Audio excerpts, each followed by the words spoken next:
Welcome to Above Par. I'm your host, Kathy Hartwood. I show you how to take more of your talent to the golf course without practicing harder, taking more lessons, or buying new equipment. I show you how to end the frustration of underperforming so you can start playing to your potential. This is where you are going to learn how to think above par so you can play below par. Let's get to it. Hello, my golf friends. How are you? So glad you're here and listening. Thank you for sharing my podcast too. And if you get a moment, by the way, I've been seeing some of the reviews in Apple Podcast. I would love if you left a review and shared it with more of your friends. I have people reaching out to me that they're just finding my podcast and getting lots of valuable content. Handicaps are going down, playing more with some calm and peace on the golf course, enjoying golf for the first time in a long time. I love hearing all the comments. And that's what it's all about. That's why I share this podcast and try and help you think at a different level, think above par, because I know that playing calm and playing confident and taking more of your talent out of the golf course is totally possible for you. It's just we have a tendency to spend so much time thinking that the problem is on the range. We just got to know when the problem's the range and when the problem's our brain.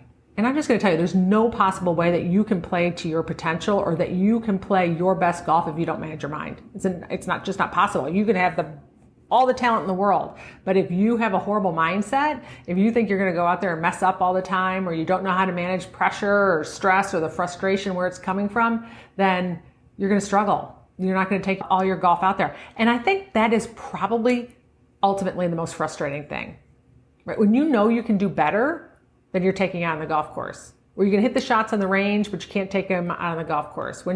When you play casual golf and you play really well, and then you play tournament golf and like a different human shows up. So I want to talk a little bit today about is why golf is so mental, part 2. I think one of my first podcasts was why golf is mental. I'm sure if you go back and listen to that, you'll hear a totally different version of Kathy because I did not know what the heck I was doing. I was just throwing out podcasts. There's definitely an evolution of Kathy doing these podcasts along the way, but I want to talk about why golf is so mental, part 2. In the first podcast, what I talk about is that the hard part is managing all the thoughts that come up when our brain is freaking out. Basically, it goes out there and it looks at a bunch of saber-toothed tigers out on the golf course, and now it starts chattering at us, and it creates all these emotions, a lot of fight or flight emotions, stress and frustration and anger, and we're not taught how to manage it. And of course, we think that if only we practiced more, we took more lessons, or we bought new equipment, then that would give us the confidence that when we went out there, the little voices wouldn't happen. And that's not true.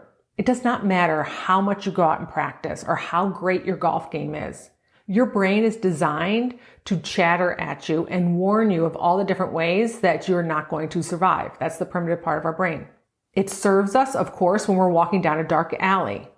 And then we're like, thank you, brain, for doing that, for alerting me, for putting me into fight or flight. That was super helpful. But when we go on the golf course, it's not so helpful. When we look at bunkers and we look at out of bounds and we look at water, and really what we're seeing is a bunch of different ways that we're not going to survive as a species, we freak out. So one element of what I coach with people on is I help you manage your mind on the golf course. I help you manage your mind around those moments that freak you out. And a lot of times we just don't pay attention to them. We're a little detached from our thoughts, or we might be detached from our emotions, and we don't really realize, like, why the heck am I not playing so well? Why am I so stressed over the ball? That's because we haven't been listening to our thoughts. We're not the spectator of our brain at that moment. We're not sitting there going, oh, my brain thinks this is a problem, right? I just have to reassure my brain this is not a problem. But the more times we make things a problem, our brain then is like freaking out all the time. So it just pops it up to you very quickly. There is a process of going through and calming your brain down, reminding it that you're not going to get eaten. You're not going to get killed going out here and playing golf. The worst that's going to happen is you hit the ball out of bounds. That's not a problem either until we make it a problem.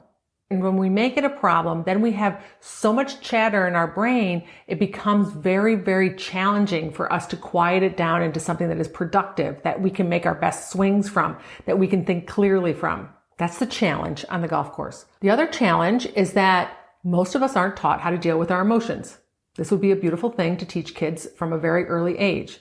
That our emotions are a messenger about thoughts that we have. Our emotions reveal a lot about our nervous system, our state that we're in. I talked about this in one of the podcasts, whether we're in the middle of the house or the attic or the basement. But what most of us do is we're taught to just kind of shove them to the side. Don't pay any attention to them. Kind of bulldoze over them. Ignore them if possible. Or just pretend they're not there. It's not happening. No. I'm not mad. I'm not frustrated. And so many people, I don't throw clubs, so I'm not really frustrated. I'm like, no, that's not the way it works.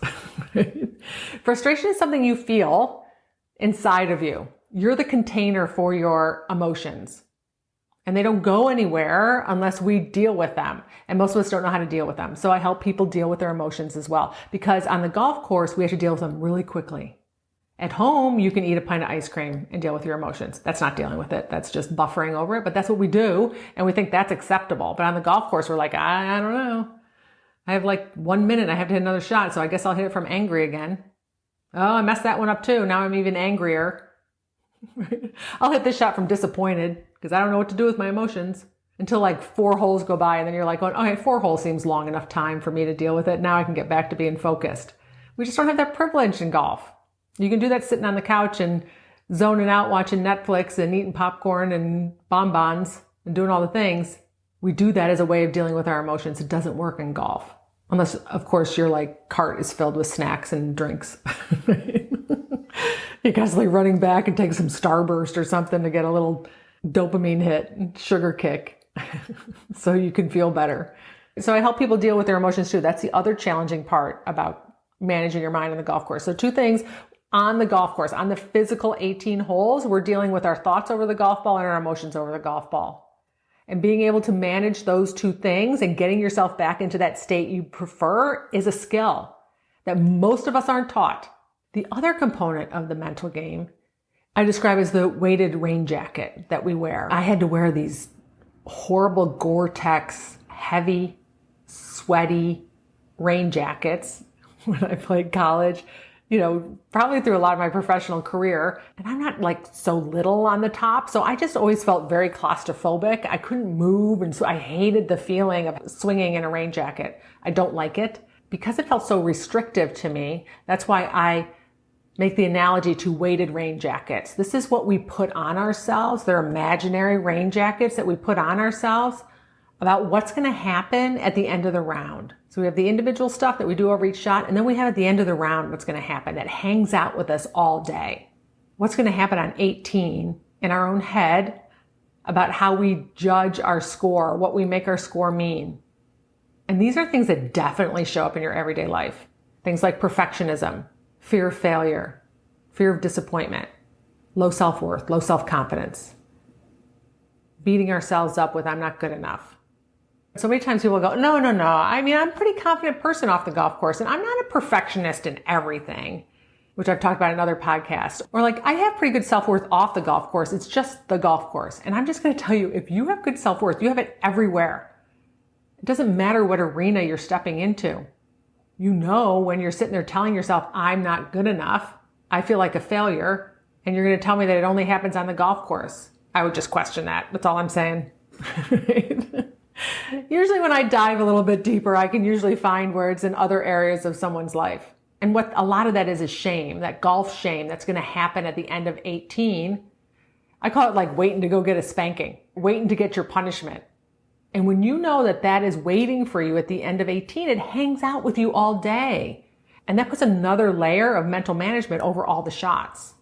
It's like I can hear myself saying, I need to make this putt and I have to make a par here, or I need to birdie the last 2 holes. And I know that's not useful, but I don't know why the heck I'm saying it. The reason you're saying it is because what are you making your score mean? What's going to happen at 18? So that's the other component of why golf is so mental. In the first episode, I talk about just the primitive part of your brain and where we're seeing saber-toothed tigers everywhere, how we're going to get eaten alive, and how it's about managing your thoughts and dealing with your emotions, not pushing them aside, allowing them to be there, not making it mean anything, getting yourself back to calm, back to certain, or back to confident. Doesn't mean not being frustrated or angry or disappointed or stressed.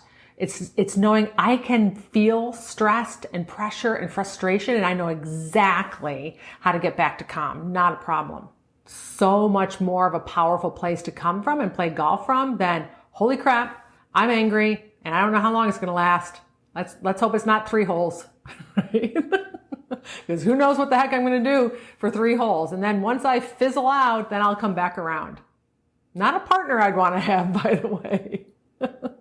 Right? And then the other component is that weighted rain jacket that we're wearing. Like, what's your weighted rain jacket? And if this is you, you know exactly what I'm talking about. It's that thing that hangs out with you the whole day.